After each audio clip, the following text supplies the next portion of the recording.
സുബഹിക്ക് ശേഷം ഉറങ്ങാൻ പാടില്ല, ഉറങ്ങിയാൽ ദാരിദ്ര്യമുണ്ടാകുമെന്ന് വാട്സാപ്പിൽ കൂടി ധാരാളം വ്യാപകമായി കൊണ്ടേയിരിക്കുന്നുണ്ട്.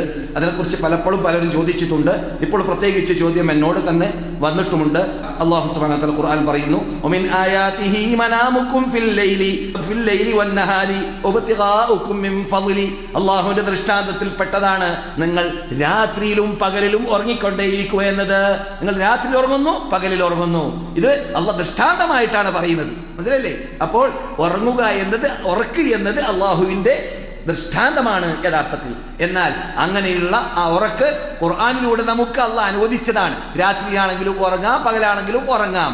എന്നാൽ റസൂലുള്ളാഹി സ്വല്ലല്ലാഹു അലൈഹി വസല്ലം ഉറങ്ങൽ ഇഷ്ടപ്പെടാത്ത ഒരു സമയം ഉണ്ടായത് അത് മഗ്രിബിന്റെയും ഇശാന്റെ ഇടയിലാണ്. മഗ്രിബിന്റെയും ഇശയുടെയും ഇടയിൽ റസൂലുള്ളാഹി സ്വല്ലല്ലാഹു അലൈഹി വസല്ലം ഉറങ്ങൽ ഇഷ്ടപ്പെട്ടിരുന്നില്ല. കാരണം ഇശ നഷ്ടപ്പെടാൻ സാധ്യതയുണ്ട്. ഇശ ഇനി നഷ്ടപ്പെട്ടില്ലെങ്കിലും ഉറങ്ങി എണിച്ചിട്ട് നിസ്കരിക്കുമ്പോൾ പ്രയാസമുണ്ടാകും, നിസ്കാരത്തിൽ ആവേശം ഉന്മേഷം ഉണ്ടാവില്ല. അത് ഉറങ്ങേണ്ട സമയമല്ല. അതുകൊണ്ട് റസൂലുള്ളാഹി സ്വല്ലല്ലാഹു അലൈഹി വസല്ലം ഇഷ്ടപ്പെട്ടിട്ടില്ല. അവിടെ ഹറാമല്ല ഉറങ്ങാൻ. പിന്നെയോ ആരെങ്കിലും ക്ഷീണം വന്ന് ഉറങ്ങാനും ഉറങ്ങിക്കുക ഹറാമൊന്നുമല്ല. പക്ഷേ അത് കറാഹത്താണെന്നാണ് ആ ഉറക്കിനെ കുറിച്ച് പറയുന്നത്.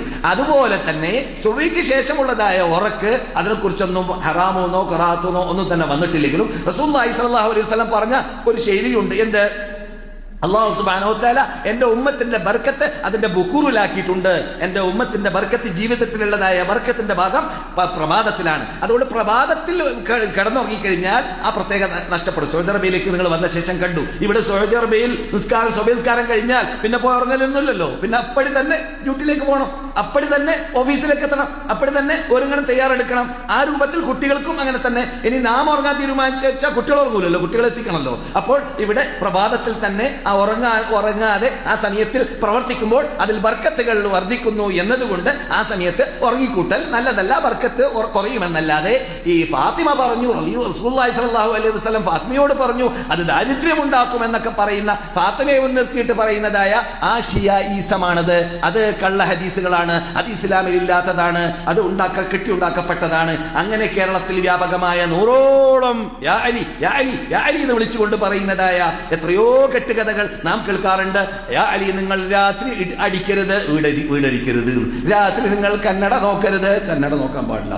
അങ്ങനെ എത്രയോ കെട്ടുകഥകൾ ഞാൻ എന്റെ ചെറുപ്പത്തിൽ വായിച്ചതായിട്ട് ഓർക്കുന്നു. അപ്പോൾ ഇതൊക്കെ നമ്മെ തകർത്താൻ വേണ്ടി പണ്ട് തന്നെ പ്രവർത്തിച്ചതായ ക്രൂരകൃത്യത്തിന്റെ ചില ഭാഗമാണെന്ന് മാത്രമേ പറയാനുള്ളൂ. അതിൽപ്പെട്ടതാണ് എന്ത്? സുബഹിക്ക് ശേഷം ഒരാള് ഉദിക്കുന്നതിന് മുമ്പ് ഉറങ്ങിയാൽ ദാരിദ്ര്യമുണ്ടാകും. അത് റസൂലുള്ളാഹി പറഞ്ഞിട്ടില്ല. പക്ഷെ ഞാൻ നേരത്തെ പറഞ്ഞതുപോലെ അത് നമുക്ക് ഉപയോഗപ്പെടുത്താം. അതെന്താണ്? ആ സമയത്ത് ഉറങ്ങാതിരിക്കലാണ് ഉത്തമമെന്ന് മനസ്സിലാക്കാം.